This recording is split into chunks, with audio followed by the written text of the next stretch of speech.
Hola et bienvenue à tous dans cette nouvelle vidéo. On va voir ensemble quelles sont les 6 erreurs qui expliquent pourquoi certaines personnes continuent à rester pauvres. Petit disclaimer, quand je parle de pauvreté, je parle d'argent, mais je parle aussi de mindset, de connaissances, etc.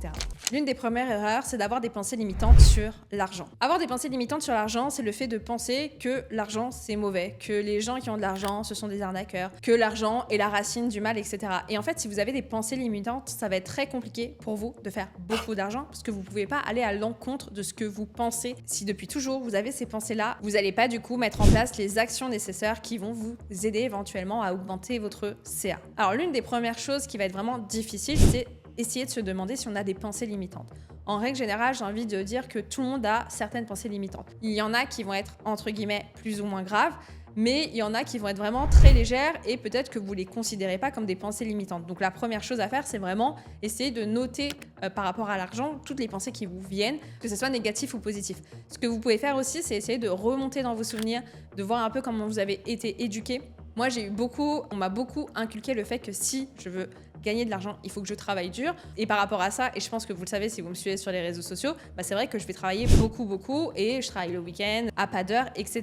Et il y a d'autres personnes qui vont peut-être avoir des pensées différentes, qui vont être le fait que les riches sont des arnaqueurs. Et du coup, si vous pensez cela, parce que peut-être vos parents, vos grands-parents, votre entourage pensent aussi cela, ça va être difficile pour vous déjà de vous rendre compte que ce n'est pas la réalité, mais surtout de mettre en place les nouvelles actions qui peuvent vous permettre d'atteindre cet objectif. Alors, je suis pas en train de vous dire que moi, j'ai plus du tout de pensées limitantes sur l'argent, mais en tout cas, j'en ai quasiment plus et j'ai vraiment un livre à vous conseiller qui m'a beaucoup aidé à réaliser certaines choses. J'en parle à chaque fois dans ma newsletter et sur Instagram. C'est Les secrets d'un esprit millionnaire. Je vous mettrai le lien en bio, je vous le conseille vraiment, ça va vraiment vous aider à prendre du recul éventuellement sur vos pensées et sur l'argent. Et là, vous vous demandez, ok, je vois quelles pensées limitantes j'ai, mais j'arrive pas à changer.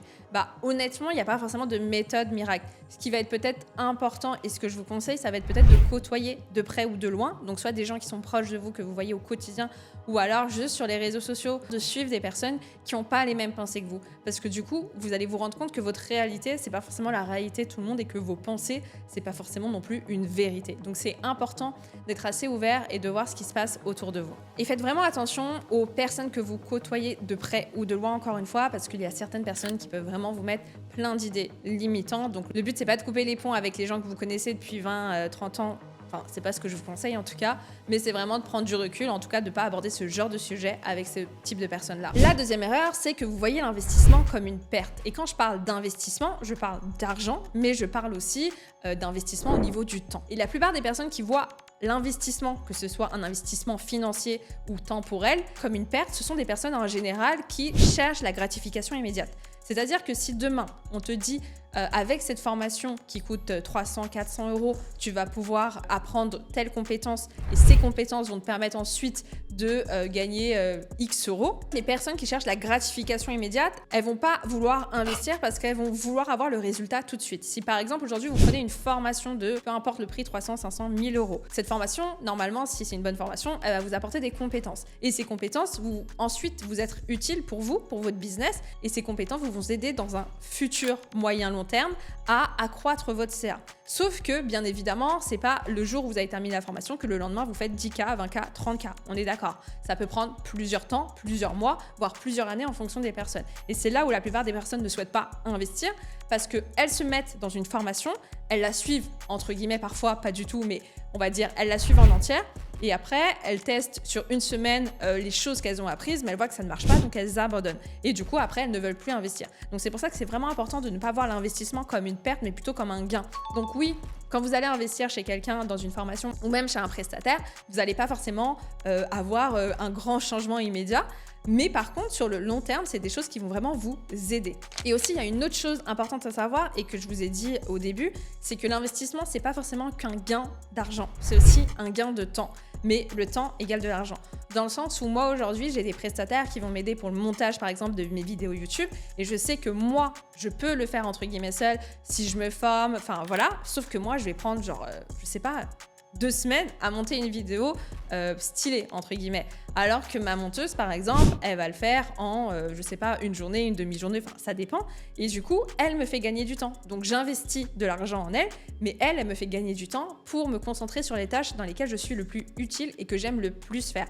Par exemple, moi, ce que j'aime, c'est créer du contenu, que ce soit sur les réseaux sociaux ou créer des formations, des produits digitaux. Répondre aussi au SAV, parce que j'ai une personne qui m'aide pour le SAV, ça me plaît pas du tout, c'est pas quelque chose qui me fait kiffer. Et du coup, dès que j'en ai eu l'opportunité, j'ai délégué, donc j'ai investi pour gagner du temps. Et ça, c'est un conseil que j'aimerais vous donner, c'est vraiment de se dire, vous pouvez investir et vous n'avez pas besoin de gagner 10 000 euros par mois pour commencer à investir. Vous pouvez très bien investir sur une mission, mais vraiment n'attendez pas d'atteindre un CA particulier pour investir, parce que je vous assure que si vous investissez et que vous gagnez du temps, vous allez pouvoir vous concentrer sur des tâches beaucoup plus importantes. La troisième raison qui explique pourquoi vous êtes encore pauvre, c'est que vous attendez le bon moment. Ça, c'est vraiment la classique que j'entends partout à chaque fois que je parle avec mes clientes. Quand je leur demande, la plupart du temps, vous avez le produit qui est prêt, la page de vente qui est prête, etc. Et je ne sais pas pourquoi vous attendez le bon moment et je ne sais même pas ce que c'est le bon moment. Souvent, on retarde et on attend ce bon moment parce qu'on a peur peut-être des résultats. Mais le problème, c'est que si vous ne passez pas à l'action, vous ne pouvez pas voir où est-ce que vous avez échoué. Vous n'allez pas pouvoir avancer.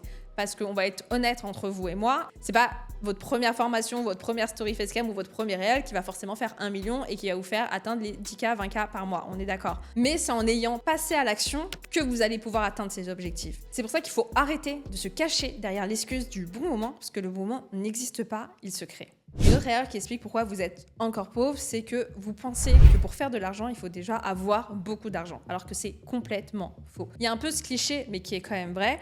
Vous voyez un peu les posts sur Instagram, les stories, etc.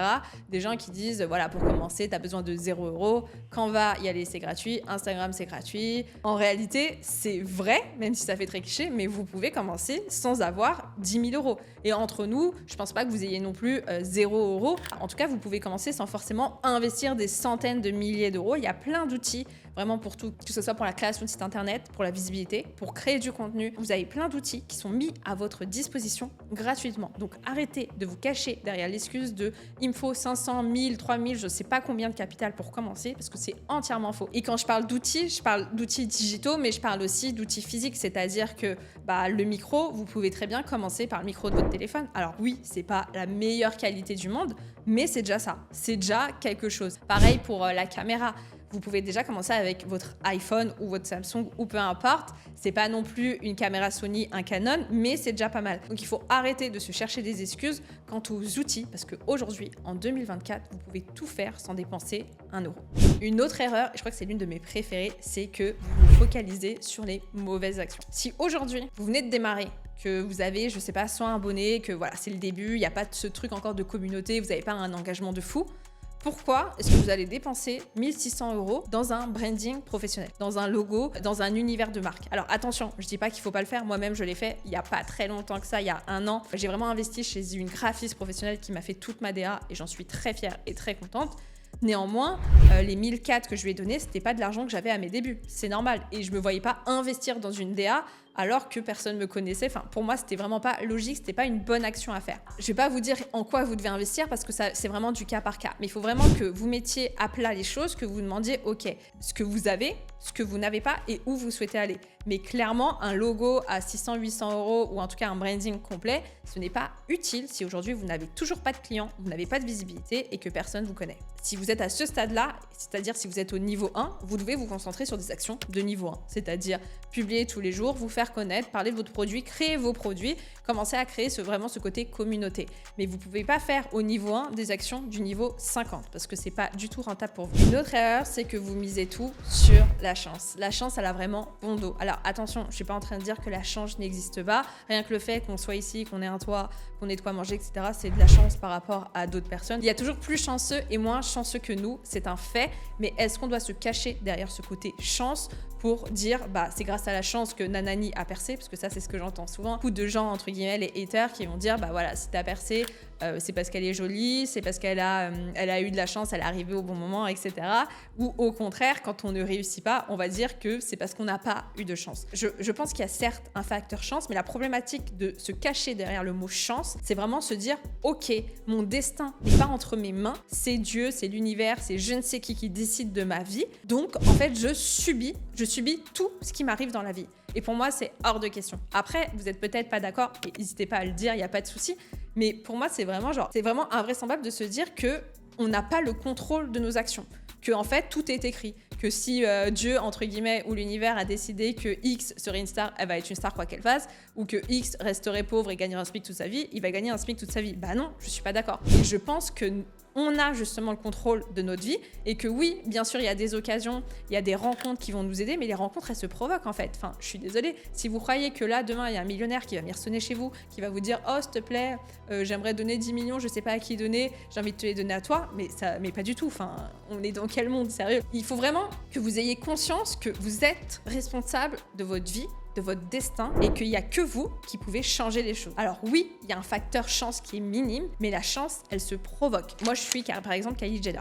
Et à un moment, j'ai vu qu'elle avait partagé ses ongles en taguant une femme, une nail artiste. Et en gros, elle l'a taguée en disant merci, qu'elle s'était inspirée un peu de ce qu'elle faisait. Et en fait, cette femme, c'était une entrepreneur comme vous et moi qui avait genre 2, 3, 4 000 abonnés. Et du coup, quand Kylie Jenner l'a taguée pour lui donner crédit par rapport à ce nail art, elle a percé, elle a fait, je sais pas, 20, 30K, et puis elle a commencé à créer des formations en lien avec son secteur, etc.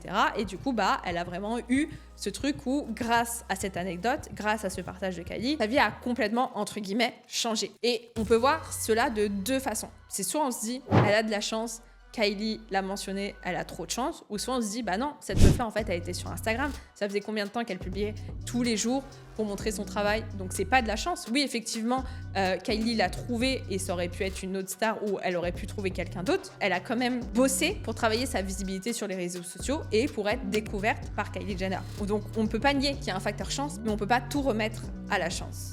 L'une des dernières erreurs, c'est que vous changez tous les jours d'objectif. Ça, c'est vraiment, je crois, la chose que je vois H24 quand je parle avec des personnes. Et quand je parle d'objectifs, je parle même pas en termes de business Instagram, c'est vraiment tous les objectifs possibles. Ça peut être même sportif, hein, ça on connaît. Par exemple, des gens qui veulent se lancer dans le running, et ils vont se lancer une semaine, mais après ils vont changer d'objectif parce que le running, c'est pas ce qu'il leur fallait pour atteindre leur perte de poids, etc. Et je vois souvent ça sur Instagram et c'est assez flagrant parce qu'en fait, sur Instagram, on voit directement la concurrence. Donc, c'est-à-dire qu'on sait qui sont nos concurrents et on sait ce qu'ils font. Parce que soit on les suit, on les regarde de loin, on voit leurs posts, on voit leurs offres, enfin bref, on fait de la veille, ce qui est normal de savoir ce que font nos concurrents. Et du coup, comme on sait ce qu'ils font, on voit aussi ce qui marche pour eux et ce qui ne marche pas. Et là où ça devient problématique, c'est lorsque un concurrent à nous fait quelque chose qu'on ne fait pas et qu'on voit que ça marche pour lui, et on peut vite se laisser entraîner à faire la même chose que lui. Sauf que ça ne marche pas comme ça. Premièrement, la stratégie que cette personne a, c'est pas forcément une stratégie qui va vous convenir parce que vous n'avez pas la même communauté, vous n'avez peut-être pas les mêmes moyens financiers, vous n'avez peut-être pas l'équipe. Enfin,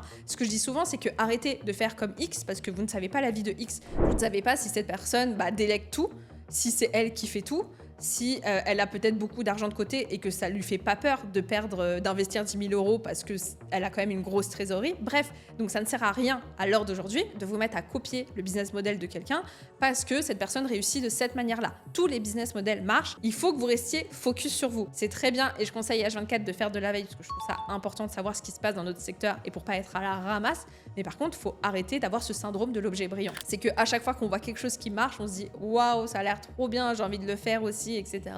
Et du coup, vous le faites, mais vous n'avez même pas déjà mis en place ce que vous comptiez faire. Et là, ça devient compliqué parce que forcément, il y a des gens, ça peut durer 1, 3, 4 ans. En fait, ils passent d'objectif en objectif sans jamais aller au bout de chaque objectif. Donc, au bout d'un moment, non. Si vous avez, par exemple, un objectif de faire une masterclass, faites-la en entier, donnez-vous à fond. Ça ne marche pas, vous pouvez la refaire.